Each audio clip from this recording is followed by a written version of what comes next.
typically you need to have some sort of equipment. That's either going to look like a collar, as Bishop is wearing here, with a clip at the back. There's also collars that are a martingale function, meaning they kind of pull back as the dog pulls forward. Those are not necessarily great for their throats. There's also a harness.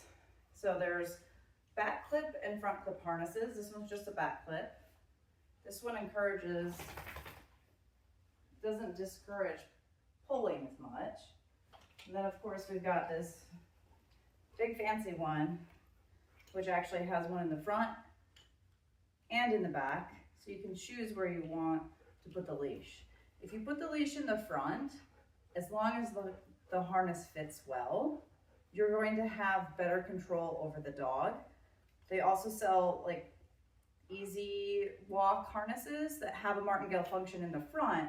And so what happens is the dog pulls, it pulls against them and tightens. And then as they like come closer to you, it loosens so the dog feels some relief. So these types of tools can be really good if you need something that isn't just treating your dog.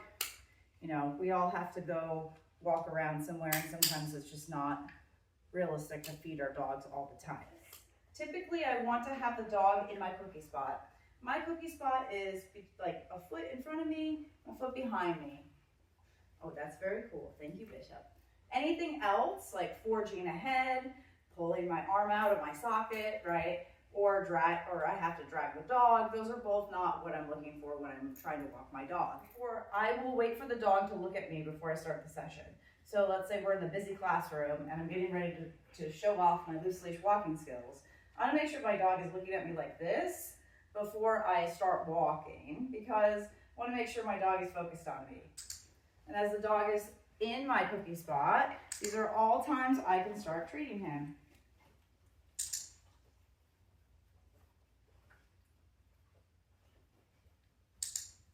I'm waiting for the dog to look at me before I go forward, and then I'm clicking, and then I'm rewarding. And the reason why is because I don't want to accidentally reinforce ping-ponging, right? The dog goes to the end of the leash, it gets kind of like, it understands that it needs to come back to you, and then you click and reward. I would rather have the dog in your cookie spot before you click and reward them. Him to do this again. Perfect. Okay. So he's looking at me, so now I'm going forward. Clicking, he's looking at the tree. Oh, come here, yeah, good job, come on,